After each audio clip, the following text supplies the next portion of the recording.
Third module നമ്മൾ discuss ചെയ്തുകൊണ്ടിരുന്നത് solid waste ആയിരുന്നു. Solid waste. അപ്പോൾ എന്താണ് സോളിഡ് വേസ്റ്റ് എന്ന് പറയുന്നത്?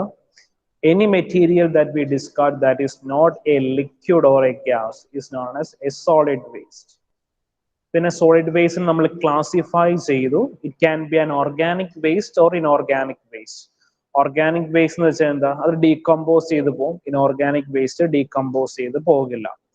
അപ്പോൾ ഓർഗാനിക് വേസ്റ്റിന്റെ കൊണ്ടുണ്ടാകുന്ന ഡിഫക്ട്സ് എന്തൊക്കെയാണ്? It breeds flies, mosquitoes etcetera, produces diseases like typhoid, diarrhoea etcetera. ഇനി ഇൻഓർഗാനിക് വേസ്റ്റ് എന്താണ്? ഇൻഓർഗാനിക് വേസ്റ്റ് എന്ന് പറയുമ്പം അത് അതേ കണക്കിന് പ്രസന്റ് ആയിരിക്കും നമ്മുടെ സർഫസിൽ ആൻഡ് കോസ് ഹാർംഫുൾ. പിന്നെ സോളിഡ് വേസ്റ്റ് നമുക്ക് കുറെ ക്ലാസിഫിക്കേഷൻ ഉണ്ടായിരുന്നു. Municipal waste, commercial waste, garbage, construction and demolition waste, industrial waste, hazardous waste, agricultural waste, biomedical waste and plastic waste. ഇനി municipal waste. നമുക്കറിയാം municipal waste include waste resulting from municipal activities and services such as street waste, dead animals, market waste. ഇതൊക്കെയാണ് നമ്മൾ municipal waste ൽ പറയുന്നത്. Commercial waste എന്ന് പറയുമ്പോൾ include in this categories as solid waste that originate in offices, wholesale and retail store, hotels, warehouses, etc. The garbage is a term applied to animal and vegetable waste. Animal and vegetable waste resulting from handling, storage, sale, cooking and serving.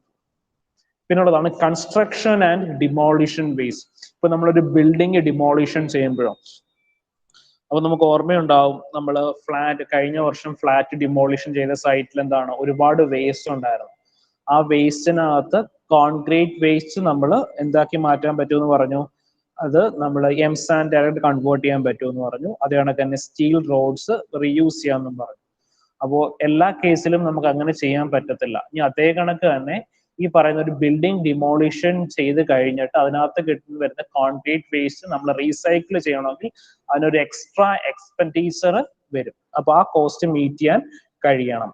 അതേ കണക്ക് തന്നെ റീഇൻഫോഴ്സ്മെന്റും recycle ചെയ്യുവാണെങ്കിലും അതിനും ഒരു extra expenses ആണ് വരുന്നത്. അപ്പോൾ അതിനുള്ള extra expenditure demolition ചെയ്യുന്ന ആൾക്കാർ ചെയ്യേണ്ടി വരും. Industrial wastes, discarded solid materials of manufacturing process and industrial operation.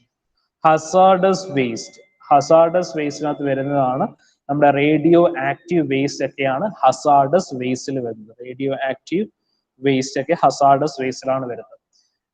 Waste of industrial, institutional or consumer origin, physical, chemical or biological characters are potentially dangerous to human and environment.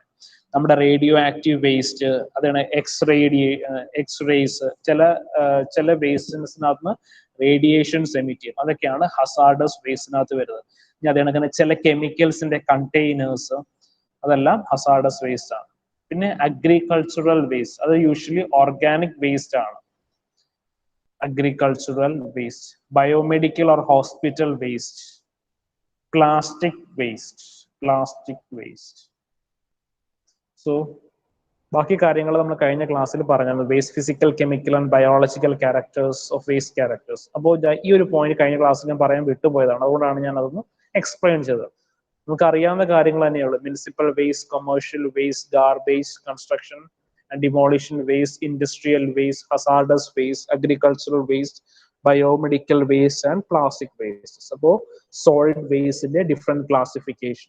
Solid waste in a main ആയിട്ട് classify ചെയ്യുന്ന രണ്ട് കാര്യങ്ങളായിട്ടാണ് organic waste and inorganic waste.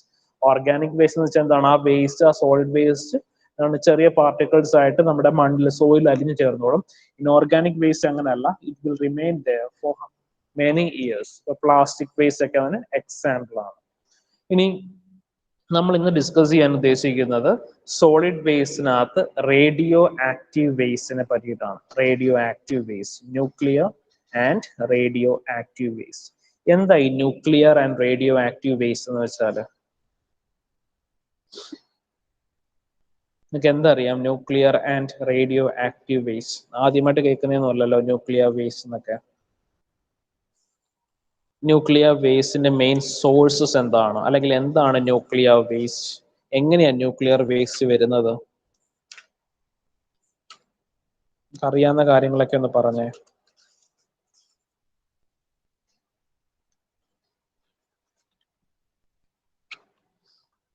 ആരും മിണ്ടത്തില്ലെന്നാണോ?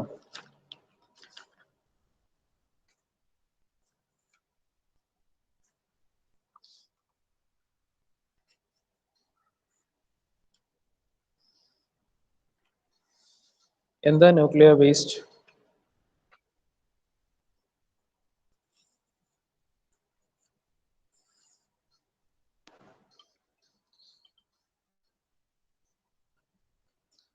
Nuclear പ്ലാന്റ്സിലെ waste. Okay.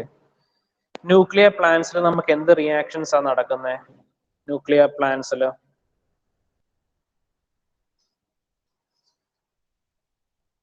നമ്മൾ പണ്ട് ഫിസിക്സിൽ പഠിച്ചിട്ടുണ്ട്, nuclear fission reaction, nuclear fusion reaction, ഒരു uranium ആറ്റത്തിന് നമ്മൾ സ്പ്ലിറ്റ് ചെയ്തുകൊണ്ടൊക്കെ പോകുന്നൊക്കെ പറഞ്ഞ് പഠിച്ചത്. അപ്പോൾ ന്യൂക്ലിയർ വേസ്റ്റ് നമുക്ക് കൂടുതലും വരുന്നത് ന്യൂക്ലിയർ പവർ പ്ലാന്റ്സിൽ നിന്നാണ് വരുന്നത്. ഇലക്ട്രിസിറ്റി ജനറേഷൻ ആണ് main source of nuclear power പ്ലാന്റ്സിനകത്ത് വരുന്നത്. ഇനി അതേ കണക്ക് തന്നെ നമ്മൾ ക്യാൻസർ ട്രീറ്റ്മെന്റ്സിനൊക്കെ ഈ റേഡിയേഷൻസ് യൂസ് ചെയ്യാറുണ്ട്. കൺട്രോൾഡ് ആയിട്ട് ഈ റേഡിയേഷൻസ് യൂസ് ചെയ്യാറുണ്ട്. അപ്പോൾ നമ്മൾ അതിലേക്ക് പോകുന്നതിന് മുന്നേ ജസ്റ്റ് അതിന്റെ ബേസിക് ആയിട്ടുള്ള കുറച്ച് കാര്യങ്ങൾ നോക്കണം. Who is the father of radioactivity? Marie Curie, Pierre Curie, Anthony Henry Becquerel.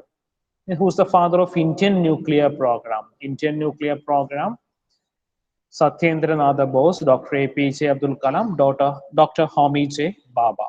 In 1903, Nobel Prize was bestowed upon 3 scientists. Above Anthony Henry Becquerel for the discovery of spontaneous radiation. Well, he is known as the father of radioactivity. Anthony Henry Becquerel is known as the father of radioactivity. Marie Curie and Marie Curie for a joint research on radiation phenomena. Homi J. Bhabha, father of Indian nuclear program.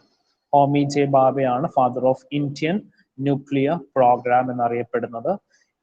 Ernest Rutherford, father of nuclear physics. Just ആ പേരുകളൊക്കെ ഒന്ന് ഓർത്തിരിക്കുക, അത്രേ ഉള്ളൂ. What is radioactivity? എന്താ നമ്മൾ ഈ radioactivity എന്ന് പറയുന്നത്? The property of emitting energy and subatomic particle. Property of emitting an energy and a subatomic particle. An attribute of individual nuclei. So എന്തൊക്കെയാ സംഭവിക്കുക? What happens? Spontaneous decomposition or decay of unstable nuclei into stable configuration.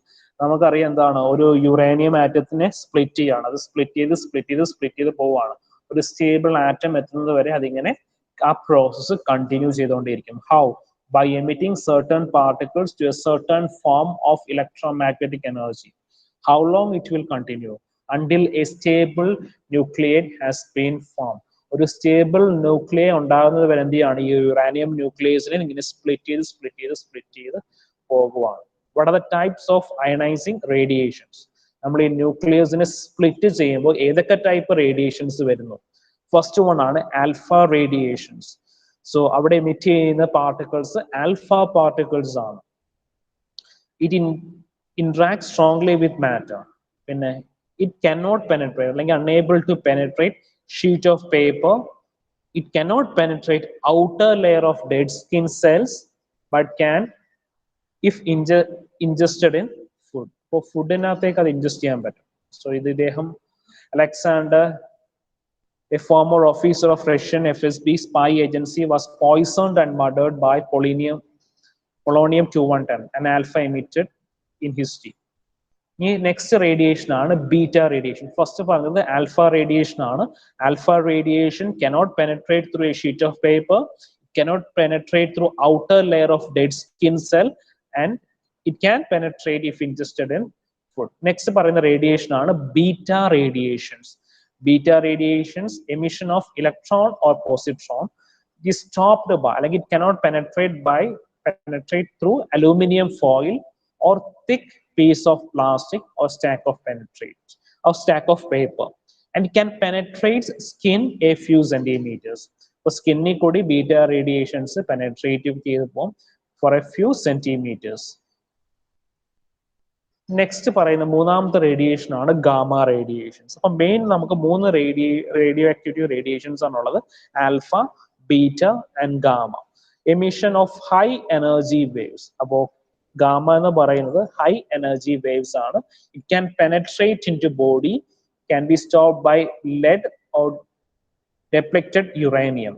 Most energetic radiations. അപ്പോൾ comparing മൂന്ന് റേഡിയേഷൻസിനകത്ത് ഏറ്റവും energetic ആയിട്ടുള്ള radiation എന്ന് പറയുന്നത് gamma radiations ആണ്. Gamma radiations. ഇനി നെക്സ്റ്റ് പറയുന്നതാണ് എക്സ് റേഡിയേഷൻസ്. അപ്പോൾ X rays are similar to gamma radiations. Difference എന്താണ്? Originating from electron cloud instead of nucleus. അപ്പോൾ X rays are originating from electron clouds. ന്യൂക്ലിയസിൽ നിന്നല്ല എക്സ് റേസ് പുറത്തേക്ക് വരുന്നത്. It has longer wavelength and lower energy than gamma radiations. X-rays have a longer wavelength and lower energy than gamma radiations. The next radiation is neutron radiations. Neutron radiations എന്ന് പറയുമ്പോൾ it's emission from neutrons. It is blocked by hydrogen-rich materials like concrete or water. അപ്പോൾ neutron radiations are blocked by hydrogen-rich materials like concrete or water. So it does not ionize atoms directly due to the lack of charge. Only radiation that turns other materials radioactive. What is a radioactive waste? Radioactive waste. So radioactive waste is waste containing radioactive chemical elements. Waste containing radioactive chemical elements ആണ് radioactive waste എന്ന് പറയുന്നത്. It is usually a byproduct from mining industries, nuclear power industries, defense, medicine and scientific research. Defense എന്ന് പറയുമ്പോൾ എന്താ? നമ്മുടെ nuclear വെപ്പൺസിന്റെ demolition. അപ്പം വരുന്ന waste nuclear waste ആണ്. ഈ മൈനിങ് ആക്ടിവിറ്റീസിനകത്തൊക്കെ നമ്മൾ റേഡിയോ ആക്ടിവിറ്റീസ് ഒക്കെ യൂസ് ചെയ്യാറുണ്ട്. So another example ആണ് radioactive diamond batteries, making good use of nuclear waste. Radioactive diamond batteries. ഈ radioactive waste-ന്റെ ഒരു use ആണ് ഇവിടെ പറയുന്നത്, radioactive diamond batteries. So diamond is made from a carbon-14 radioactive extracted from nuclear waste. Generate a small magnetic current when subjected to radiation field. So advantages of that: no moving parts involved, no emissions generated, no maintenance required and continuous power. നമ്മൾക്ക് ഈ കിട്ടുന്ന radio active വേസ്റ്റിൽ നിന്ന് നമ്മൾ generate ചെയ്യുന്ന energy വെച്ചിട്ടാണ് ഇത് diamond manufacture ചെയ്യുന്നത്. Cost to produce diamond is much less than cost to dispose nuclear waste. Can be used where batteries could not be replaced, such as pacemakers in spacecraft and satellites. അപ്പോൾ radio active waste നമുക്ക് എന്തായിട്ട് use ചെയ്യാം? Batteries ആയിട്ട് convert ചെയ്യാം. ഇനി next പറയുന്നതാണ് what are the sources of radioactive waste. What are the main sources of radioactive waste? നമ്മൾ ആദ്യം പറഞ്ഞ കണക്ക് തന്നെ ന്യൂക്ലിയർ ഫ്യൂവൽ, പിന്നെ പറഞ്ഞ ന്യൂക്ലിയർ വെപ്പൺസ്, നമ്മുടെ ഡിഫൻസിന് വേണ്ടി use nuclear weapons decommissioning, legacy waste, medical waste, industrial waste, naturally occurring radioactive materials. ചില റേഡിയോ ആക്ടിവിറ്റീസ് ഒക്കെ നേച്ചറിൽ തന്നെ കാണപ്പെടുന്നതാണ്. അതിന്റെ ക്വാണ്ടിറ്റി വളരെ കുറവായിരിക്കും, പക്ഷെ നമ്മൾ പറയുന്നത് coal, gas and oil. So coal, gas and ഓയിലിൽ നിന്ന് വരുന്ന റേഡിയോ ആക്റ്റീവ് വേസ്റ്റ്. ജസ്റ്റ് ഇതൊരു ഗ്രാഫിക്കൽ റെപ്രസെന്റേഷൻ ആണ് nuclear fuel cycle. Nuclear fuel consumption per person. ഏറ്റവും കൂടുതൽ ന്യൂക്ലിയർ ഫ്യൂവൽ കൺസംപ്ഷൻ നടക്കുന്നത് സ്വീഡനിലാണ്, ഏറ്റവും കുറവ് പാകിസ്ഥാനിലായിട്ടാണ് കാണിച്ചിരിക്കുന്നത്. സൗത്ത് ആഫ്രിക്ക, റൊമേനിയ അങ്ങനെയുള്ള രാജ്യങ്ങളിലൊക്കെ വളരെ കുറവാണ് ന്യൂക്ലിയർ ഫ്യൂവലിന്റെ യൂസ്. Nuclear fuel cycle.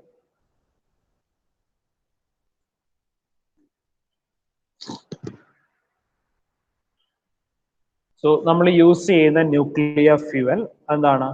ആ ഫ്യൂവല് കുറച്ച് ബൈ പ്രോഡക്ട്സ് ഉണ്ടാവും. അപ്പൊ ഫുള്ളും യൂട്ടിലൈസ് ചെയ്യില്ല. അതിന്റെ വേസ്റ്റ് പ്രോഡക്ട്സ് ചില രാജ്യങ്ങളിൽ എന്ത് ചെയ്യും, അത് നമ്മളത് റീസൈക്കിൾ ചെയ്യും, അതായത് വേറെ കാര്യങ്ങൾക്ക് വേണ്ടി ആ ബൈ പ്രോഡക്റ്റ് യൂസ് ചെയ്യും. ചില കൺട്രീസ് ആണെങ്കിൽ ആ വേസ്റ്റ് ന്യൂക്ലിയർ പ്രോഡക്റ്റ്, വേസ്റ്റ് വരുന്ന ന്യൂക്ലിയർ വേസ്റ്റ് എന്ത് ചെയ്യും, അത് ജസ്റ്റ് ഏതെങ്കിലും ഒരു സർഫസിൽ ഡിസ്പോസ് ചെയ്യത്തേ ഉള്ളൂ. അതേ കണക്ക് തന്നെ സോൾഡ് ആയിട്ട് തന്നെ ഡിസ്പോസ് ചെയ്യും.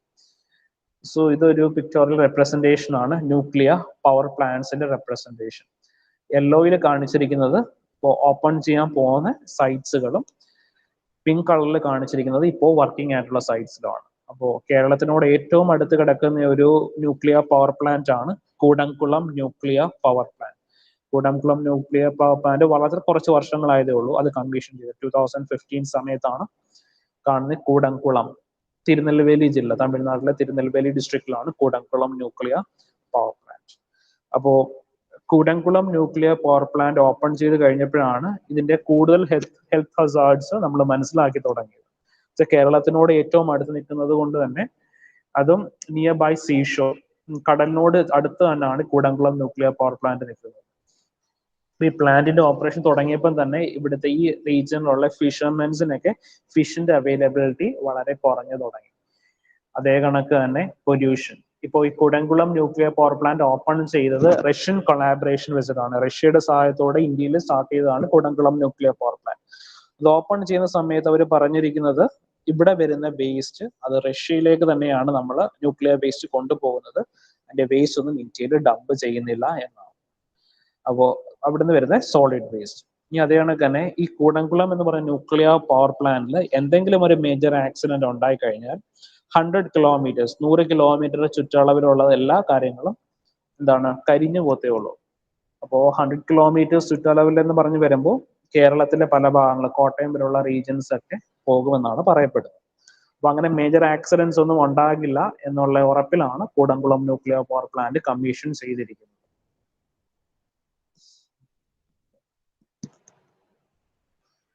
ഇനി നെക്സ്റ്റ് പറയുന്നത് nuclear weapons decommissioning.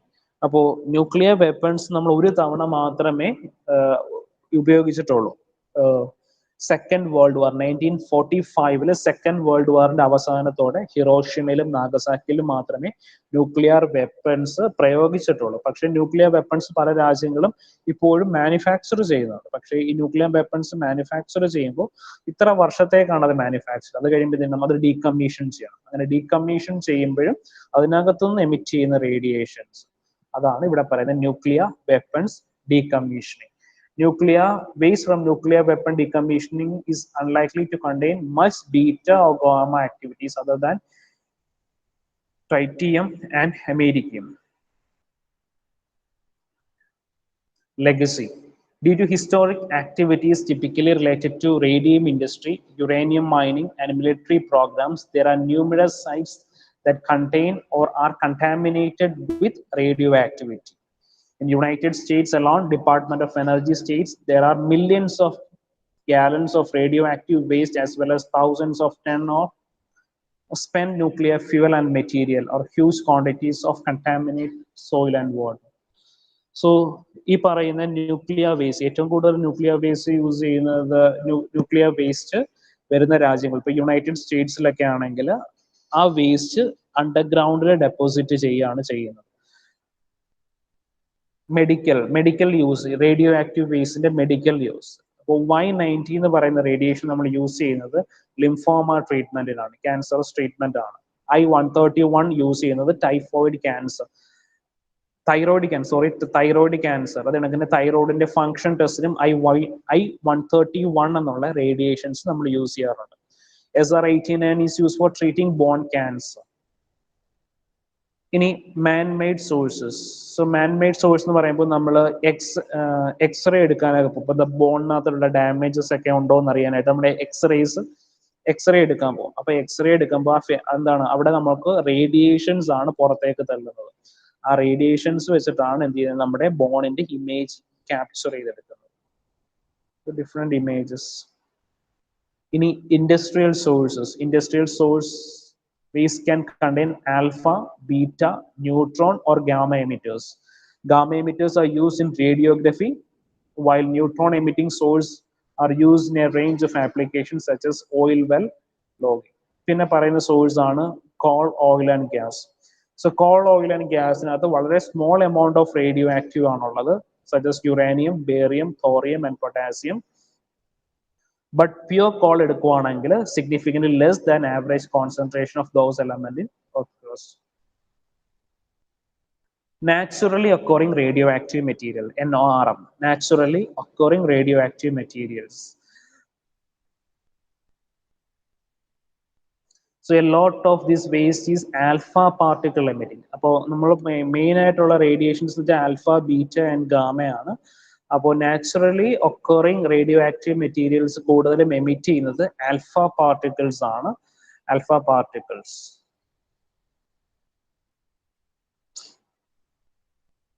The main source of radiation in the human body is potassium 40. Potassium 40 ആണ് ഏറ്റവും കൂടുതൽ വരുന്ന naturally occurring radioactive material എന്ന് പറയുന്നത്. സോ ന്യൂക്ലിയർ വേസ്റ്റിനെ നമ്മൾ മൂന്നായിട്ട് ക്ലാസിഫൈ ചെയ്യാറുണ്ട്. Low level waste, intermediate level waste and high level waste.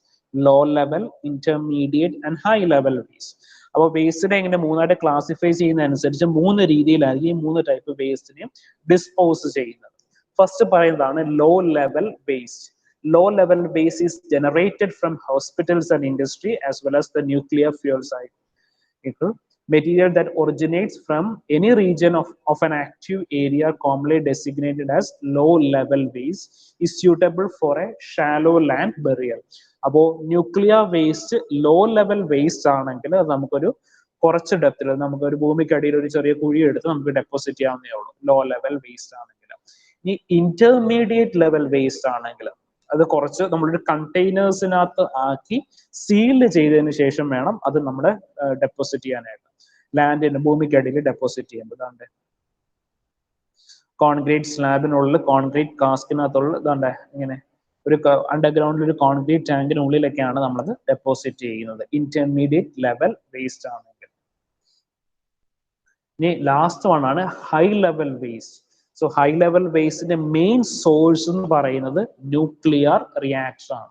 Nuclear റിയാക്ടറിൽ നിന്ന് വരുന്ന വേസ്റ്റ് ആണ് ഹൈ ലെവൽ വേസ്റ്റ് എന്ന് പറയുന്നത്. സോ അത് നമ്മൾ ഇത് കണക്ക് വലിയ ഭൂമിക്കടിയിൽ വലിയ എന്താണ് കോൺക്രീറ്റ് പില്ലേഴ്സ് ഉണ്ടാക്കി അതിനുള്ളിലായിരിക്കും നമ്മൾ ഡെപ്പോസിറ്റ് ചെയ്യുന്നത്.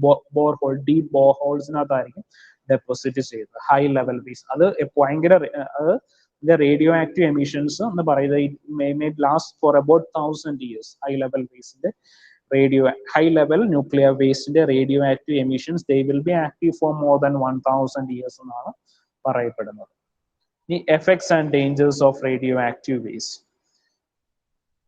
So effects, so accidents, scavenging, transportation, health effects, expense, somatic effects, genetic effects, naturally occurring ionization.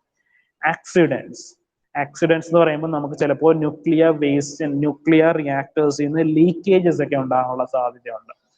ഇപ്പോൾ ന്യൂക്ലിയർ റിയാക്ഷൻസ് നടക്കുന്നത് എപ്പോഴും ഒരു വലിയ കോൺക്രീറ്റ് ബ്ലോക്സിനുള്ളിലൊക്കെ ആയിരിക്കും. അപ്പൊ അതിനകത്തുനിന്ന് എന്തെങ്കിലും ടൈപ്പ് ഒരു ലീക്കേജ് വന്നു കഴിഞ്ഞാൽ റേഡിയേഷൻസ് പുറത്തേക്ക് വരും.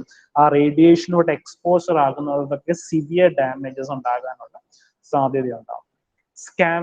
സ്കാവെഞ്ചിങ് എന്ന് പറയുമ്പോൾ നമ്മൾ ഈ റേഡിയോ ആക്റ്റീവ് വേസ്റ്റ് നമ്മൾ എവിടെയെങ്കിലും കൊണ്ട് ഡെപ്പോസിറ്റ്, ഭൂമിക്കടിയിൽ സേഫ് ആയിട്ട് ഡെപ്പോസിറ്റ് ചെയ്യാണ്. ബൈ മിസ്റ്റേക്ക് ഇപ്പൊ ആരെങ്കിലും അത് എടുത്തോണ്ട് പോകുവാണെങ്കിൽ, എടുത്തോണ്ട് പോയി വളരെ ഇംപ്രോപ്പർ ആയിട്ട് ഡിസ്പോസ് ചെയ്യുവാണെങ്കിൽ അതിനെയാണ് നമ്മൾ സ്കാവെഞ്ചിങ് എന്ന് പറയുന്നത്. ഇനി health effect. Long term effect to radiation can even cause cancer. അപ്പോ എപ്പോഴും എക്സ്റേ എടുക്കരുത് എന്നൊക്കെ നമ്മൾ പറയാറുണ്ട് ആൾക്കാരുടെ അടുത്ത്. So can cause cancer. 100% ഉണ്ടാവണമെന്നല്ല, ഒരു പോസിബിലിറ്റി ഉണ്ടെന്ന് മാത്രമേ പറയുന്നുള്ളൂ. അതേ കണക്ക് തന്നെ DNA നമ്മുടെ ഹ്യൂമൻ ബോഡിയിലെ DNA-ക്കകത്ത് ചേഞ്ചസ് ഒക്കെ വരുത്താനുള്ള സാധ്യതയുണ്ട്. ഇനി ട്രാൻസ്പോർട്ടേഷൻ. ഇപ്പൊ ഞാൻ പറഞ്ഞു, നമ്മൾ കൂടംകുളം ന്യൂക്ലിയർ പവർ പ്ലാന്റ് കാര്യം പറഞ്ഞിരുന്നു. കൂടംകുളം ന്യൂക്ലിയർ പവർ പ്ലാന്റിൽ പ്രൊഡ്യൂസ് ചെയ്യുന്ന ന്യൂക്ലിയർ വേസ്റ്റ് അത് എവിടാണ്? റഷ്യൻ കൊളാബറേഷൻ ആയിരുന്നു. റഷ്യയിലേക്ക് തന്നെ ആ ന്യൂക്ലിയർ വേസ്റ്റ് പോകുമെന്നാ പറഞ്ഞു. അപ്പോൾ ഈ ന്യൂക്ലിയർ വേസ്റ്റ് നമുക്ക് എന്താണ്, അത് പ്രോപ്പറായിട്ട് സീൽ ചെയ്തതിന് ശേഷം മാത്രമേ അത് ട്രാൻസ്പോർട്ട് ചെയ്യാൻ പറ്റുള്ളൂ. അപ്പോൾ ഈ കാണിച്ചിരിക്കുന്ന ഇമേജസ് ആ ന്യൂക്ലിയർ വേസ്റ്റിന്റെ സീലിംഗിന്റെ ഇമേജസ് ആണ്. ആ ന്യൂക്ലിയർ വേസ്റ്റിനെ ട്രാൻസ്പോർട്ട് ചെയ്യുന്ന സമയത്ത് ഇത് കണക്ക് ഈ പറയുന്ന മെറ്റീരിയൽസിനകത്ത് എന്തെങ്കിലും ഒരു ലീക്കേജ് ഉണ്ട്, അല്ലെങ്കിൽ പ്രോപ്പർ ക്വാളിറ്റി ഉള്ള സാധനങ്ങളല്ല ട്രാൻസ്പോർട്ട് ചെയ്യാൻ ഉപയോഗിക്കുന്നതെങ്കിൽ ട്രാൻസ്പോർട്ടേഷൻ ടൈമിൽ എന്താവും, ലീക്കേജ് ഉണ്ടാവും, can cause severe damages. ഈ എക്സ്പെൻസസ്, ഇൻ കേസ് നമുക്ക് എന്തെങ്കിലും ഒരു ന്യൂക്ലിയർ ആക്സിഡൻസ് ഉണ്ടായി കഴിഞ്ഞാൽ ആ എക്സ്പെൻസ് മീറ്റ് നമുക്ക് പലപ്പോഴും സാധിക്കണമെന്നില്ല. ഇപ്പോൾ പറയുന്ന ഹിറോഷിമ ആൻഡ് നാഗസാക്കിയിൽ 1945 എന്താണ് ആറ്റം ബോംബിന്റെ എഫക്ട്, ന്യൂക്ലിയർ വെപ്പന്റെ എഫക്ട് ഇപ്പോഴും അവിടെ അതിന്റെ ഹെൽത്ത് ഹസാർഡ് ഇപ്പോഴും മാറിയിട്ടില്ല എന്നാണ് പറയപ്പെടുന്നത്. അപ്പോൾ ന്യൂക്ലിയർ വേസ്റ്റ് ന്യൂക്ലിയർ എഫക്ട് കൊണ്ടുണ്ടാകുന്ന അല്ലെങ്കിൽ ന്യൂക്ലിയർ എക്സ്പോഷർ ഉണ്ടാകുന്ന ഹെൽത്ത് ഹസാർഡ്സ് നമുക്ക് പലപ്പോഴും മീറ്റ് ചെയ്യാൻ പറ്റില്ല. നെക്സ്റ്റ് പറയുന്നതാണ് somatic effect. So exposure can cause cancer and cataract. അപ്പോൾ ചിലപ്പോൾ കണ്ണിന്റെ കാഴ്ചകളും ഒക്കെ പോകാനുള്ള സാധ്യത വളരെ കൂടുതലാണ്. Acute somatic effects of radiation include skin burns, ചെറിയ റേഡിയേഷന്റെ എഫക്ട് സ്കിൻ ബേൺസ് ഉണ്ടാകും, vomiting, hair loss, temporary sterility of subfertility in men and blood changes. ഇത് ജനറ്റിക് ഓർ ഹെറിഡിറ്ററി എഫക്ട്. ഇത് DNA നമ്മൾ ഈ റേഡിയേഷനോട്ട് എക്സ്പോഷർ ആകുമ്പോൾ DNA ചേഞ്ചസ് ഉണ്ടാകും. അതാണ് ഇവിടെ കാണിച്ചിരിക്കുന്നത്, ജനറ്റിക് ഓർ heritable effects. ഇനി നാച്ചുറലി ഒക്കറിങ് അയണൈസിങ്. അപ്പോൾ ശരിക്കും നമുക്ക് സൂര്യപ്രകാശത്തിന് ഇത് കണക്കുള്ള റേഡിയേഷൻസ് എഫക്ട് ചെയ്യുമെന്ന് പറയുന്നുണ്ട്. അൾട്രാ വയലറ്റ് റേഡിയേഷൻസ് ഒക്കെ പലപ്പോഴും അതിനകത്ത് വളരെ കുറച്ച് കാര്യങ്ങൾ മാത്രമേ നമ്മുടെ എർത്ത് സർഫസിലേക്ക് വരുന്നുള്ളൂ. അപ്പോൾ എർത്ത് സർഫസിൽ വരുന്നത് അതിനകത്ത് കുറച്ച് റേഡിയേഷൻ ഒക്കെ നമുക്ക് നമ്മുടെ ബോഡിക്ക് ആവശ്യമുള്ള കുറച്ച് റേഡിയേഷൻസും കൂടി സണ്ണിൽ നിന്ന് നമുക്ക് ആവശ്യമുള്ള കുറച്ച് റേഡിയേഷൻസും സണ്ണിൽ നിന്ന് വരുന്നുണ്ട്. അതാണ് ഈ പറയുന്ന സാധനം നാച്ചുറലി ഒക്കറിങ് അയണൈസിങ്. കുറച്ച് റേഡിയേഷൻസ്, എല്ലാം ഹാംഫുൾ അല്ല, അതിനകത്ത് കുറച്ച് റേഡിയേഷൻസ് നമുക്ക് യൂസ്ഫുൾ ആയിട്ടുള്ള കുറച്ച് റേഡിയേഷൻസും ഉണ്ട്. Dangers, long half life, storage, effects on nature. അപ്പോൾ നമ്മൾ നേരത്തെ പറഞ്ഞതാണ്, ഈ പറയുന്ന ന്യൂക്ലിയർ വേസ്റ്റ് അത് ഒരിക്കലും നശിച്ചു പോകില്ല. It remains active for more than 1000 years. അതാണ് ആ പറയുന്നത് ലോങ് ഹാഫ് ലൈഫ്. ഈ സ്റ്റോറേജ് എന്ന് പറയുമ്പോൾ നമുക്ക് പ്രോപ്പർ ആയിട്ട് സീൽ ചെയ്ത് വേണം അത് സ്റ്റോർ ചെയ്യാനായിട്ട്. ഇംപ്രോപ്പർ ആയിട്ടുള്ള സ്റ്റോറേജ് ഫെസിലിറ്റീസ് ഒക്കെ ആക്സിഡൻസ് കോസ് ചെയ്യും. ഇനി ഭൂമിയിലേക്ക് ഡയറക്റ്റ് എക്സ്പോഷർ വന്നു കഴിഞ്ഞാൽ, ഇപ്പോൾ എർത്ത് സർഫസ് ഇപ്പോൾ നമ്മൾ ഏതെങ്കിലും ഒരു ബാരൻ ലാൻഡിൽ കൊണ്ടുപോകും, സാധാരണ നമ്മൾ ഗാർബേജ് ഒക്കെ ഡെപ്പോസിറ്റ് ചെയ്യുന്നുണ്ട്, പ്ലാസ്റ്റിക് ഒക്കെ ഡെപ്പോസിറ്റ് ചെയ്യുന്നത് കൊണ്ട് ന്യൂക്ലിയർ വേസ്റ്റ് പുറന്തള്ളി കഴിഞ്ഞാൽ ആ റേഡിയേഷൻസ് പുറത്തേക്ക് എമിറ്റ് ചെയ്ത് കഴിഞ്ഞാൽ പ്ലാന്റ്സിനും ആനിമൽസിനും എല്ലാം ഹാംഫുൾ ആയിരിക്കും. ഇനി എങ്ങനെയൊക്കെ നമുക്ക് റേഡിയോ ആക്റ്റീവ് വേസ്റ്റിനെ സ്റ്റോർ ചെയ്യാം? Storage of radioactive waste. അപ്പോൾ സ്റ്റോറേജ് ഓഫ് സ്പെൻഡ് ഫ്യൂവൽ നമുക്ക് രണ്ട് രീതിയിലാണ് ഇവിടെ സ്റ്റോർ ചെയ്യാൻ ഉദ്ദേശിക്കുന്നത്. റീപ്രോസസിങ് ഫോർ ന്യൂ ഫ്യൂവൽ അല്ലെങ്കിൽ സ്റ്റോറേജ് ഫോർ ഫ്യൂച്ചർ നീഡ്സ്. അപ്പോൾ France, China, India, Japan, Russia reprocess the fuel. നമുക്ക് ന്യൂക്ലിയർ വേസ്റ്റ് വീണ്ടും റീപ്രോസസ് ചെയ്യാനുള്ള ഫെസിലിറ്റീസ് നോക്കുവാണ്. പക്ഷേ USA, Finland, Sweden, Canada have opted four direct disposal. അവിടെ നമ്മൾ ആ ന്യൂക്ലിയർ വേസ്റ്റ് വീണ്ടും ട്രീറ്റ് ചെയ്ത് യൂസ് ചെയ്യുന്നില്ല.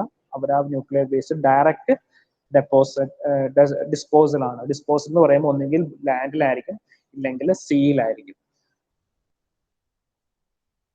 ഇനി നമ്മൾ ഈ ന്യൂക്ലിയർ വേസ്റ്റ് ഡിസ്പോസ് ചെയ്യുന്നതിന് മുന്നേ അതിനെ നമ്മൾ സ്റ്റോർ ചെയ്ത് വെക്കാം. അപ്പോൾ സ്റ്റോർ ചെയ്യുന്ന രണ്ട് രീതിയിൽ നമുക്ക് സ്റ്റോർ ചെയ്യാം. ഒന്നെങ്കിൽ ഒരു ഡ്രൈ സ്റ്റോറേജ് ആയിട്ട് കീപ്പ് ചെയ്യാം, അല്ലെങ്കിൽ വെറ്റ് സ്റ്റോറേജ് ആയിട്ട് കീപ്പ് ചെയ്യാം.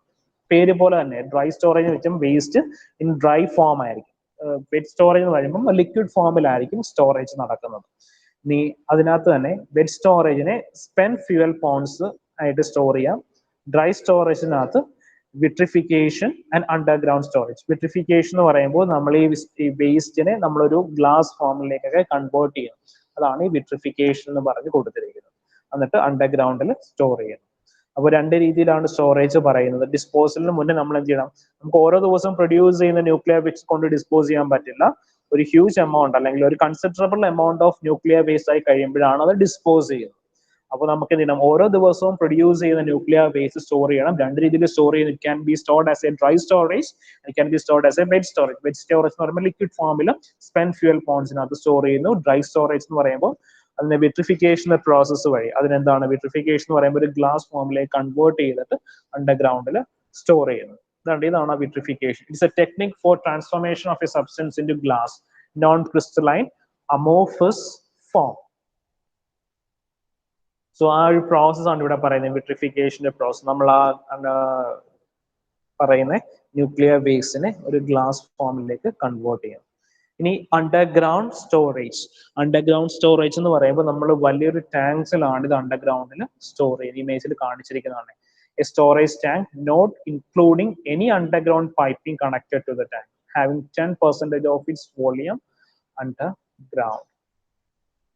ഇനി അണ്ടർഗ്രൗണ്ട് സ്റ്റോറേജ്. കൽപ്പാക്കത്തിൽ നമുക്ക് അണ്ടർഗ്രൗണ്ട് സ്റ്റോറേജ് ഉണ്ട്. പിന്നെ അതേ കണക്കിന് ഇന്ത്യയിൽ കൽപ്പാക്കത്ത് മാത്രമേ ഉള്ളൂ അണ്ടർഗ്രൗണ്ട് സ്റ്റോറേജ് സൈറ്റ് ഉള്ളത്. ഇനി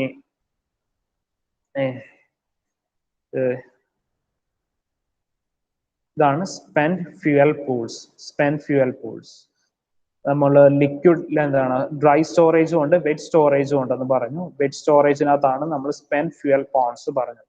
അപ്പോൾ ഇതൊരു ഇമേജ് ആണ് സ്പെൻഡ് ഫ്യൂവൽ പോണ്ട്സ് അല്ലെങ്കിൽ സ്പെൻഡ് ഫ്യൂവൽ പൂൾസ് ഉണ്ട്. So spent fuel pools are storage pool for spent fuel from nuclear reactor is stored at least 20 feet underwater. Water in 20 feet surface in 20 feet താഴത്തേക്കാണ് നമ്മൾ ആ storages keep ചെയ്യുന്നത്. Storage of spent fuel. Storage waste is only store waste only in approved bags and containers. So bags എന്ന് വെച്ചാൽ yellow നമ്മൾ store ചെയ്യുന്ന radiations വരുന്ന bags, അത് yellow bags ആയിരിക്കണം വിത്ത് റേഡിയേഷൻ ലേബൽസ്. ഈ boxes line with yellow bag. ബോട്ടിൽസിലാണ് store ചെയ്യുന്നതെങ്കിൽ റേഡിയേഷൻ സിംബൽസ് അതിനകത്ത് അറ്റാച്ച് ചെയ്യണം.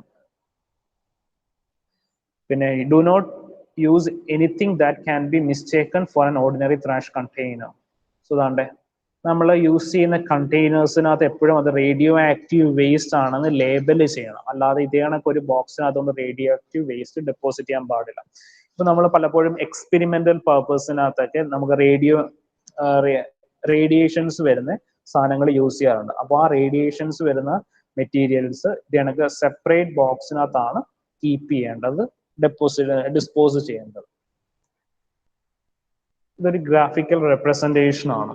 Discharge, reprocessed, stored. അപ്പോൾ ഇവിടെ കണ്ടോ ഡിസ്ചാർജ് നമ്മൾ ഏറ്റവും കൂടുതൽ എന്താ ചെയ്യുന്നത് 2020 ഏറ്റവും കൂടുതൽ വേസ്റ്റും ഡിസ്ചാർജ് ചെയ്ത് കളയുന്നേ ഉള്ളൂ. റീപ്രോസസ് ചെയ്യുന്നത് വളരെ കുറച്ച് ന്യൂക്ലിയർ വേസ്റ്റ് മാത്രമേ റീപ്രോസസ് ചെയ്യുന്നുള്ളൂ. അത് കണക്കിന് സ്റ്റോർഡും കമ്പയറിംഗ് ടു ഡിസ്ചാർജ് സ്റ്റോർഡും വളരെ കുറവാണ്. സ്റ്റോർ ചെയ്ത് വെക്കുക എന്ന് വെച്ച് കഴിഞ്ഞാൽ എന്താണ്, ഇറ്റ് ക്യാൻ കോസ് ആക്സിഡൻസ്. നമ്മൾ ന്യൂക്ലിയർ വേസ്റ്റ് സ്റ്റോർ ചെയ്ത് വെച്ച് കഴിഞ്ഞാൽ എപ്പോഴും എന്തുണ്ടാകില്ല, എന്തെങ്കിലും ഒരു ബൈ മിസ്റ്റേക്ക് എന്തെങ്കിലും സംഭവിച്ചു കഴിഞ്ഞാൽ ആക്സിഡൻസിനുള്ള പോസിബിലിറ്റി വളരെ കൂടുതലാണ്. ഇനി radio active disposal and management. അപ്പോൾ എങ്ങനെയൊക്കെ നമുക്ക് ഇതിനെ ഡിസ്പോസ് ചെയ്യാം, അല്ലെങ്കിൽ ഡിസ്പോസലിന്റെ ഫെസിലിറ്റീസ് എന്തൊക്കെയാണ്? അപ്പോൾ ഇതൊരു റേഡിയോ ആക്റ്റീവ് ഡിസ്പോസലിന്റെ ഒരു ഇമേജ് ആണ്. ഇവിടെ കാണാം നമുക്ക് യെല്ലോ കണ്ടെയ്നേഴ്സ്. നമ്മുടെ ഭൂമിക്ക് അടിയിൽ നമ്മൾ വലിയൊരു സ്പേസ് എടുത്തിട്ട് റേഡിയോ ആക്റ്റീവ് വേസ്റ്റ് എല്ലാം യെല്ലോ കണ്ടെയ്നേഴ്സിനകത്ത് കീപ്പ് ചെയ്തിട്ട് ക്രെയിൻ ഒക്കെ യൂസ് ചെയ്ത് അതിങ്ങനെ പ്രോപ്പറായിട്ട് അറേഞ്ച് ചെയ്ത് ഡിസ്പോസ് ചെയ്യാം. ഇനി എന്തൊക്കെ മെത്തേഡ്സ് നമുക്ക് അഡോപ്റ്റ് ചെയ്യാം? Disposal methods. ഡീപ് ജിയോളജിക്കൽ റിപ്പോസിറ്റേഴ്സ് എന്ന് വെച്ചാൽ ഭൂമിക്കടിയിൽ വലിയ കുഴികൾ ഉണ്ടാക്കി അല്ലെങ്കിൽ വലിയ തുരങ്കങ്ങൾ ഉണ്ടാക്കി അതിനകത്തേക്ക് നമ്മൾ ഈ വേസ്റ്റ്സ് ഡെപ്പോസിറ്റ് ചെയ്യണം. അല്ലെങ്കിൽ നമ്മൾ ഓഷ്യൻസിനകത്തും ഇതേ കണക്കിന് ലാൻഡിൽ ചെയ്യും. അല്ലാതെ കണക്ക് തന്നെ ഓഷ്യൻസിന്റെ അടിയിൽ, ഓഷ്യൻസിലേക്ക് കൊണ്ട് ഡെപ്പോസിറ്റ് ചെയ്യില്ല. ഓഷ്യൻസ് അടിയിൽ എർത്ത് ക്രസ്റ്റ്, നമുക്ക് എർത്തിനെ മൂന്നായിട്ട് നമ്മൾ ക്ലാസിഫൈ ചെയ്യാറുണ്ട്: ക്രസ്റ്റ്, മാന്റില്, കോർ. അതിനകത്ത് ക്രസ്റ്റ് ആണ് നമ്മൾ നിൽക്കുന്ന സർഫസ്. ആ ക്രസ്റ്റിന്റെ അടിയിൽ ആയിട്ടാണ് നമ്മൾ എന്ത് ചെയ്യുന്നത്, ഈ പറയുന്ന വേസ്റ്റ് നമ്മൾ ഡെപ്പോസിറ്റ് ചെയ്യുകയാണ്. ഇത് കണക്കിന് seabed burial, seabed disposal, subductive waste disposal method. ഇതെന്താണെന്ന് എക്സ്പ്ലെയിൻ ചെയ്യാം. Transforming radioactive waste non radioactive stable waste. ഇത് നമുക്ക് ചെയ്യാൻ പറ്റുന്ന ഒരു പ്രോഗ്രാമാണ്. റേഡിയോ ആക്റ്റീവ് വേസ്റ്റിനെ നോൺ റേഡിയോ ആക്റ്റീവ് വേസ്റ്റ് ആയിട്ട് കൺവേർട്ട് ചെയ്യാൻ പറ്റുക. Dispatching to the sun. ഇത് നമ്മൾ ഇതുവരെ ചെയ്തിട്ടില്ല, പക്ഷെ നമുക്ക് ചെയ്യാൻ പറ്റുമോ ഇല്ലയോ എന്ന് നോക്കുവാണ്. ന്യൂക്ലിയർ വേസ്റ്റ് നമ്മൾ പറഞ്ഞു വളരെ ഹാംഫുൾ ആയ വേസ്റ്റ് ആണ്. ഈ വേസ്റ്റിനെ എന്ത് ചെയ്യാൻ പോകണം? ഈ വേസ്റ്റിനെ നമ്മളൊരു റോക്കറ്റിലാക്കി എന്താണ് സണ്ണിലേക്ക് വിടുവാണ്. അപ്പൊ എന്താ സംഭവിക്കുക? സണ്ണിലേക്ക് ചെന്ന് കഴിയുമ്പോൾ സൂര്യന്റെ അടുത്തേക്ക് എത്തുമ്പോൾ തന്നെ എന്ത് ചെയ്യും? ഈ റോക്കറ്റ് ബേൺ ചെയ്യും. അപ്പോൾ റേഡിയോ ആക്റ്റീവ് വേസ്റ്റും അതേ കണക്ക് തന്നെ ബേൺ ചെയ്ത് പോകും. പക്ഷെ അതിനകത്ത് അത് എക്സ്പെരിമെന്റ് ചെയ്ത് നോക്കാൻ പറ്റാത്ത കാര്യം എന്ന് വെച്ചാൽ എന്താണ്, സൂര്യന്റെ അടുത്തേക്ക് ഈ റേഡിയോ ആക്റ്റീവ് വേസ്റ്റ് വന്നു കഴിയുമ്പോൾ ഇത് ബേൺ ചെയ്ത് പോകുന്നത്. ബേൺ ചെയ്ത് കഴിയുമ്പോൾ എന്തുണ്ടാവും? ആഷസ് ഉണ്ടാവും. അപ്പൊ നമ്മുടെ സോളാർ സിസ്റ്റത്തിൽ ഈ ഇത് ബേൺ ചെയ്തുണ്ടാകുന്ന ആഷസിന്റെ പ്രസൻസ് ഹാംഫുൾ ആയിട്ട് ഇരിക്കുമോ ഇല്ലയോ എന്നൊക്കെയുള്ള ഒരു സ്റ്റഡീസ് നടത്തണം. അതിന് വേണ്ടിയിട്ടാണ് ഡിസ്പാച്ചിങ് ടു ദ സൺ ഇതുവരെ നടത്താത്തത്. ഇനി legal methods of waste disposal. അപ്പോൾ ഒരു നമ്മൾ വേസ്റ്റ് ഡിസ്പോസൽ മെത്തേഡ്സിന്റെ ഒരു ഗ്രാഫിക്കൽ റെപ്രസെന്റേഷൻ തന്നിരിക്കുകയാണ്. Geological deposits, ocean dumping, subductive method, transmutation method and other ways. First one, geological dumping. Geological dumping ഇത്രയേ ഉള്ളൂ. ഭൂമിക്ക് അടിയിലേക്ക് നമ്മൾ വലിയൊരു കുഴി കുഴിക്കുകയോ അല്ലെങ്കിൽ എന്തെങ്കിലും വലിയ കണ്ടെയ്നേഴ്സിനകത്താക്കി ഭൂമിക്ക് അടിയിലേക്ക് നമ്മൾ ഡെപ്പോസിറ്റ് ചെയ്യാണ്. സോ അതിനുള്ള ഏറ്റവും വലിയ എക്സാമ്പിൾ ആണ് യുക്ക മൗണ്ടൻസ് ഇൻ USA. സോ അവിടെ നമ്മളൊരു ഭൂമിക്ക് അടിയിലാണ് എന്ത് ചെയ്യുന്നത്? ഭൂമിക്ക് അടിയിൽ ഒരു വലിയൊരു തുരങ്കം ഉണ്ടാക്കി, അതായത് ഒരു വലിയ ഹോൾ ഉണ്ടാക്കി അതിലേക്കാണ് നമ്മൾ കൊണ്ടുവന്ന് ഈ റേഡിയോ ആക്റ്റീവ് വേസ്റ്റ് ഡെപ്പോസിറ്റ് ചെയ്യുന്നത്. Geological dumping. ഇതാണ്ട് ഇത് അതിന്റെ ഇമേജസ് ആണ്. ഇത് കണ്ടോ? ഇതാണ് നമ്മുടെ എർത്ത് ക്രസ്റ്റ്. നമ്മുടെ ആൾക്കാർ താമസിക്കുന്ന ഇവിടെയാണ്. അതിന്റെ ഉള്ളിലാണ് നമ്മൾ ഈ വലിയൊരു ഹോൾ ഉണ്ടാക്കി അവിടെയാണ് നമ്മൾ ഈ സാധനം ന്യൂക്ലിയർ വേസ്റ്റ് കൊണ്ടുപോയി ഡെപ്പോസിറ്റ് ചെയ്യുന്നത്. ഈ പറയുന്നതാണ് ഓഷ്യൻ ഡംപിംഗ്. ഓഷ്യൻ ഡംപിംഗ് കടലിലേക്ക് കൊണ്ടുവന്ന് ഡെപ്പോസിറ്റ് ചെയ്യാം. സോ കടലിലേക്ക് നമ്മൾ ആ കണ്ടെയ്നേഴ്സ് അതേ കണക്ക് ഇറക്കി വെക്കുവാണെങ്കിൽ അതൊരുപാട് ഹെൽത്ത് ഹസാർഡ് കോസ് ചെയ്യും. വെച്ചാൽ അക്വാട്ടിക് ലൈഫിനെ അഫക്ട് ചെയ്യും, അക്വാട്ടിക് ആനിമൽസിനെ അഫക്ട് ചെയ്യും, അതേകണക്ക് അക്വാട്ടിക് പ്ലാന്റ്സിനെ അഫക്ട് ചെയ്യും. അപ്പൊ direct disposal to ocean dumping ഒട്ടും ആപ്ലിക്കബിൾ അല്ല. പക്ഷേ ഇപ്പോഴും തുടർന്നുകൊണ്ടിരിക്കുന്നത് റഷ്യ മാത്രമേ ഉള്ളൂ. ബിക്കോസ് അവർക്ക് വേറെ ഡിസ്പോസൽ ഫെസിലിറ്റീസ് ഒന്നും ഇല്ലാത്തത് കൊണ്ട് അവരിതാണ് കണ്ടെയ്നേഴ്സിനകത്താക്കി ഓഷനിലേക്ക് കൊണ്ടുവന്ന് ഡെപ്പോസിറ്റ് ചെയ്യാണ് ചെയ്യുന്നത്. ഇതൊരു ലീസ്റ്റ് എക്സ്പെൻസീവ് മെത്തേഡ് ആണെന്ന് വെച്ചാൽ നമുക്ക് നേരത്തെ പറഞ്ഞ കണക്ക് തന്നെ എന്താണ് ഭൂമിക്കടിയിൽ വലിയ തുരങ്കം ഉണ്ടാക്കാനേ കൊണ്ട് ഡെപ്പോസിറ്റ് ചെയ്യേണ്ട, ജസ്റ്റ് കണ്ടെയ്നേഴ്സിനകത്താക്കി ഇടുവാണ്. പക്ഷെ ഇതിന് ഒരുപാട് ഹെൽത്ത് ഹസാർഡ്സ് ഉണ്ട്. ഇനി sub seabed disposal. Sub seabed disposal എന്ന് വെച്ചാൽ ഓഷ്യൻസിനുള്ളിലെ സീബെഡ് ഓപ്പൺ ചെയ്ത് അതിലേക്ക് ഡെപ്പോസിറ്റ് ചെയ്യാണ്. അത് കുറച്ചും കൂടി സേഫ് ആണ്. Sub seabed disposal method. ഭൂമിക്കടിയിൽ എന്താണ് ഇമേജസ് ഇവിടെ കൊടുത്തിട്ടുണ്ട്. Subductive waste disposal method. Subductive waste disposal method. ഇവിടെ നിങ്ങൾക്ക് ഈ ലിത്തോസ്ഫിയർ എന്ന രണ്ട് പോർഷൻസ് കാണാം. Lithospheric plate. അപ്പോൾ നമ്മൾ പഠിച്ചിട്ടുണ്ട് ജിയോഗ്രഫിക്കകത്ത് എർത്ത് സർഫസിനകത്ത് നമുക്ക് 7 മേജർ ടെക്ടോണിക് പ്ലേറ്റ്സ് ഉണ്ട്. 7 മേജർ ടെക്ടോണിക് പ്ലേറ്റ്സ്. അപ്പോൾ earth crust is divided into 7 major tectonic plates. അപ്പോൾ ഏഷ്യൻ പ്ലേറ്റ് എന്നൊക്കെ പറഞ്ഞ് നമ്മൾ പഠിച്ചിട്ടുണ്ട്. അപ്പോൾ ആ പ്ലേറ്റ്സ് എന്താണ്? The plates are in continuous movement. ആ പ്ലേറ്റ്സ് നമ്മൾ കൊളൈഡ് ചെയ്യുമ്പോഴാണ് നമുക്ക് എന്ത് പറയുന്നത്? മേജർ എർത്ത്ക്വേക്സ് ഒക്കർ ചെയ്യുന്നത്. അപ്പോൾ ഈ സബ്ഡക്റ്റീവ് വേസ്റ്റ് ഡിസ്പോസൽ മെത്തേഡ് എന്ന് പറയുമ്പോൾ ഈ രണ്ട് പ്ലേറ്റ്സ് ഇവിടെ ഇത് ലിത്തോസ്ഫിയർ എർത്ത് സർഫസ് ആണ്. ഇവിടെ ഈ രണ്ട് പ്ലേറ്റ്സ് ഇവിടെ നേരത്തെ കമ്പൈൻ ചെയ്ത് നിൽക്കുവാണ്. അപ്പോൾ ആ റീജിയൻസിൽ കൊണ്ടുവന്ന് ആ റീജിയൻസ് സീൽ അടിയിൽ ഐഡന്റിഫൈ ചെയ്ത് അവിടെ കൊണ്ടുവന്ന് ഈ വേസ്റ്റ് ഡെപ്പോസിറ്റ് ചെയ്യുവാണ്. അതാണ് സബ്ഡക്റ്റീവ് വേസ്റ്റ് ഡിസ്പോസൽ മെത്തേഡ്. എർത്തിനടിയിലുള്ള ഭൂമിക്ക് അടിയിലുള്ള ടെക്ടോണിക് പ്ലേറ്റ്സ് കൊളൈഡ് ചെയ്ത സ്ഥലങ്ങളിൽ ഒരു വലിയ ട്രെഞ്ചസ് ഒക്കെ ഫോം ചെയ്തിട്ടുണ്ട്. അതാണ് ഇവിടെ അങ്ങനെ ഒരു ട്രെഞ്ച് ആണ്, സബ്ഡക്ഷൻ സോൺ ട്രെഞ്ച്. ആ ട്രെഞ്ച് ഐഡന്റിഫൈ ചെയ്ത് അതിലേക്ക് കൊണ്ടുവന്ന് നമ്മുടെ വേസ്റ്റസ് ഡെപ്പോസിറ്റ് ചെയ്യണം. അതാണ് സബ്ഡക്റ്റീവ് വേസ്റ്റ് ഡിസ്പോസൽ മെത്തേഡ്. ഇത്രയേ ഉള്ളൂ. ഭൂമിക്കടിയിൽ ഒരുപാട് ടെക്ടോണിക് പ്ലേറ്റ്സ് ഉണ്ട്. ആ ടെക്ടോണിക് പ്ലേറ്റ്സ് കണ്ടിന്യൂസ് മൂവ്മെന്റ്സിലാണ്. ആ കണ്ടിന്യൂസ് മൂവ്മെന്റ്സിലുള്ള ടെക്ടോണിക് പ്ലേറ്റ്സ് കൊളൈഡ് ചെയ്യും. അപ്പൊ അങ്ങനെ കൊളൈഡ് ചെയ്തൊരു ഇമേജ് ആണ് ഇവിടെ കാണിച്ചിരിക്കുന്നത്. ഒരു ടെക്ടോണിക് പ്ലേറ്റ് കൊളൈഡ് എന്താണ് താഴത്തേക്ക് വന്നിരിക്കുന്നത്, ഒന്ന് കൊളൈഡ് ജസ്റ്റ് ഒരു മുകളിലേക്ക് കയറി നിൽക്കുന്നു. അപ്പോൾ ഈ രണ്ട് ടെക്ടോണിക് പ്ലേറ്റ് കൊളൈഡ് ചെയ്യുന്ന പോർഷൻസിൽ എന്തുണ്ടാവും, ചെറിയ കുഴികൾ ഉണ്ടാവും, അല്ലെങ്കിൽ ചെറിയ വലിയ ഹോൾസ് ഉണ്ടാവും. ആ ഹോൾസിലേക്കാണ് നമ്മൾ കൊണ്ടുവന്ന് വേസ്റ്റ് ഡെപ്പോസിറ്റ് ചെയ്യുന്നത്. അപ്പൊ അതിനു മുന്നേ ഈ പോർഷൻസ് ഒക്കെ നമ്മൾ നേരത്തെ ഐഡന്റിഫൈ ചെയ്യണം. ഓക്കെ, ഇതാണ് റേഡിയോ ആക്റ്റീവ് വേസ്റ്റ് അവിടെ കൊണ്ടുവന്ന് ഡെപ്പോസിറ്റ് ചെയ്തേക്കുന്ന ഇമേജ് ആണ്. ദാണ്ടെ ഒരു പ്ലേറ്റ് തന്നെ ഇങ്ങോട്ട് മൂവ് ചെയ്യുന്നു, ദാണ്ടെ ഇതൊരു plate.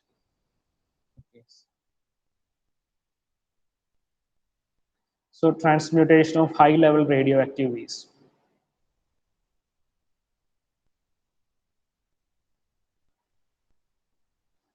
So transmutation of nuclear waste. So ഇവിടെ നമ്മൾ ചെയ്യുന്നതെന്ന് വെച്ചാൽ ഈ ഒരുപാട് റേഡിയോ ആക്റ്റീവ് ആയിട്ടുള്ള മെറ്റീരിയലിനെ അതിന്റെ ഇന്റൻസിറ്റി ഒന്ന് കുറച്ച് അതിന്റെ എന്താണ് റേഡിയോ ആക്ടിവിറ്റി ഒന്ന് റെഡ്യൂസ് ചെയ്തിട്ട് നമ്മൾ ഡെപ്പോസിറ്റ് ചെയ്യാൻ പോവുകയാണ്. അതാണ് ഇവിടെ പറയുന്നത്.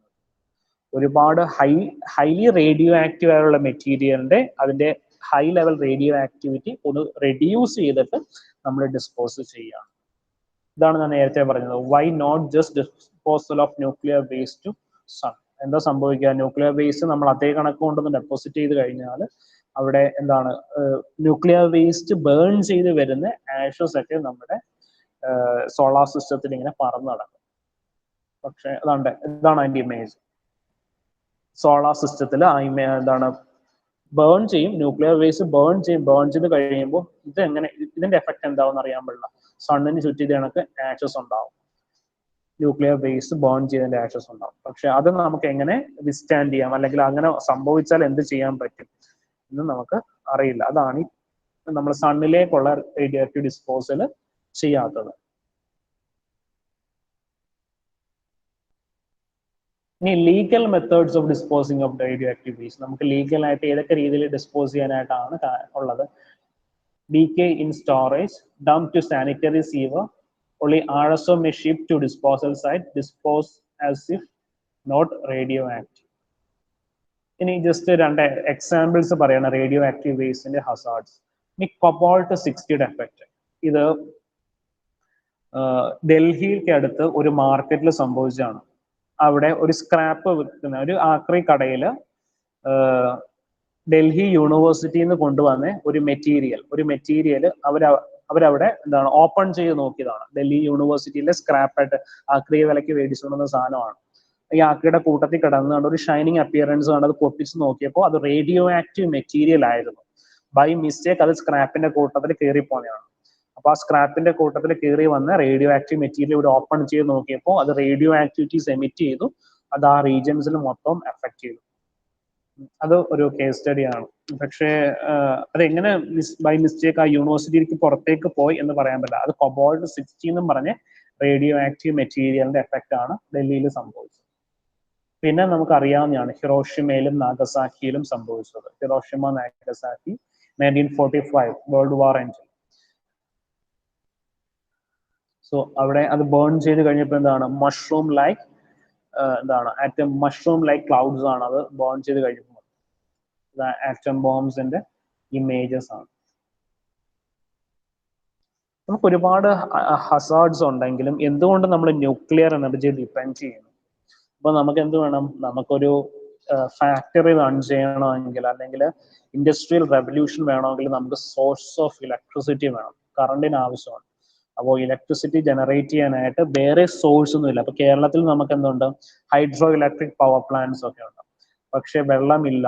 അത് കണക്ക് സോളാറിന്റെ ഇൻസ്റ്റലേഷൻ കോസ്റ്റ് ഒരുപാട് കൂടുന്നു, അല്ലെങ്കിൽ സോളാർ പവർ നമുക്ക് മീറ്റ് ചെയ്യാൻ പറ്റുന്നില്ല. അങ്ങനെയൊക്കെയുള്ള കേസിൽ നമുക്ക് പലപ്പോഴും എന്താണ് ന്യൂക്ലിയർ ആണ് ഓൺലി സോഴ്സ് ഓഫ് എനർജി. അപ്പോൾ within 25 years increase contribution to electricity from 2.8 to 9%.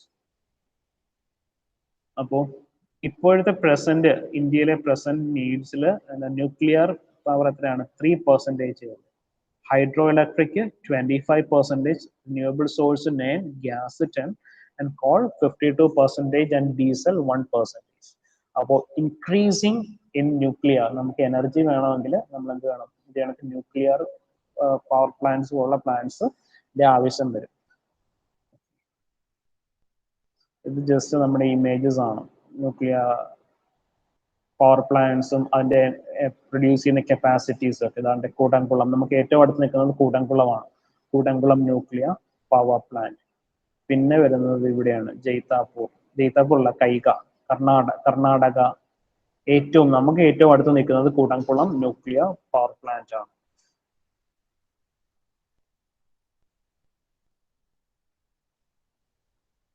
So US-India civil nuclear